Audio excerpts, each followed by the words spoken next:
Good morning. Ngasigi layapo numit ko layapo numit April gi tang amma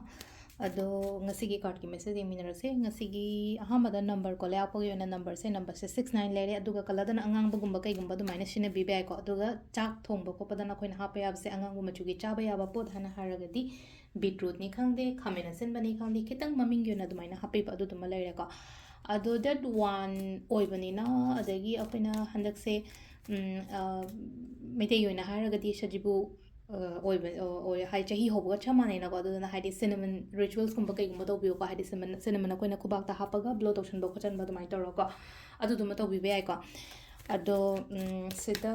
ꯑꯩ card ꯑꯍꯨꯝ ꯈꯛꯇꯪ ꯂꯧꯊꯣꯛꯆꯔꯒꯦꯀꯣ ꯅꯨꯡꯇꯤꯒꯤ ꯌꯦꯡꯕ ꯑꯗꯨꯃꯥꯏꯅ ꯀꯥꯔꯠ ꯑꯍꯨꯝꯀꯣ ꯐꯥꯔꯁꯠ ꯀꯥꯔꯠ ꯈꯟꯁꯤꯔꯥ ꯁꯦꯀꯦꯟ ꯀꯥꯔꯠ ꯈꯟꯁꯤꯔꯥ ꯅꯠꯇ꯭ꯔꯒ ꯊꯔꯠ ꯀꯥꯔꯠ ꯈꯟꯁꯤꯔꯥꯀꯣ ꯑꯃ ꯈꯟꯁꯦꯀꯣ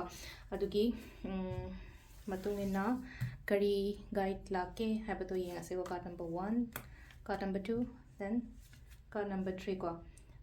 ahamba ani shuba ahum suba ko do ahamba khanba ngai yengase ko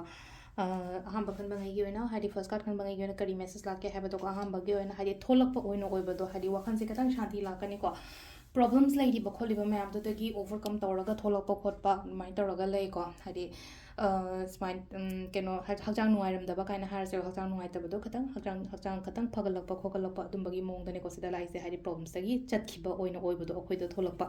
number 2 ko number 2 khan bangai gi oina haraga de ko hadi ngasi se thabak taw matam da katang balance tawna ba tawbiyo ko balance taw hadi amagi shu yana ba amagi shu yana ba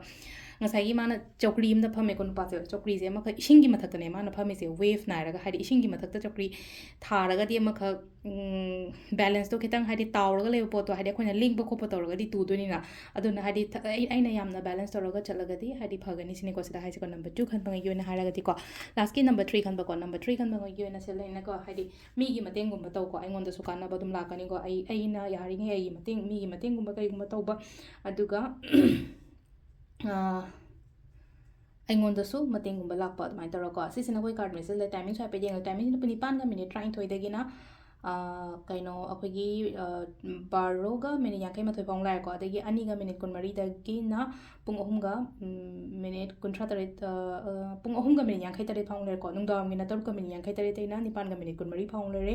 ꯑꯗꯨꯒ ꯅꯨꯡꯗꯥꯡ ꯑꯊꯦꯡꯕꯅ 8ꯒ minute 51ꯗꯩꯅ ꯄꯨꯡ 2ꯒ minute 13 ꯐꯥꯎ ꯂꯩꯀꯣ ꯁꯤꯁꯤꯅ ꯑꯩꯈꯣꯏꯒꯤ ꯉꯁꯤꯒꯤ ꯑꯣꯏꯅ ꯑꯐꯕ ꯇꯥꯏꯃꯤꯡ ꯀꯣ ꯑꯗꯣ ꯁꯤꯗ ꯂꯩꯔꯦ ꯑꯩꯈꯣꯏꯒꯤ ꯗꯦꯂꯤ ꯀꯥꯔꯠ ꯃꯦꯁꯦꯖꯁꯦꯀꯣ ꯑꯗꯣ ꯇ꯭ꯋꯤꯁꯗꯦ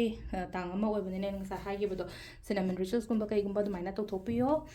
ꯑꯗꯨꯒ ꯑꯇꯩꯗꯤ ꯑꯗꯨꯝ ꯊꯥꯡꯖꯒꯤ ꯅꯍꯥꯟꯈꯩ ꯇꯧꯕ ꯈꯣꯠꯄ ꯑꯗꯨꯝ ꯀꯟꯇꯤꯅ꯭ꯌꯨ ꯇꯧꯕꯤꯔꯣꯀꯣ ꯑꯗꯣ ꯁꯤ ꯂꯩꯔꯦ ꯉꯁꯤꯒꯤ ꯑꯣꯏꯅ ꯗꯦꯂꯤ ꯀꯥꯔꯠ ꯃꯦꯁꯦꯖ ꯃꯦꯝ ꯊꯦꯡꯛ ꯌꯨ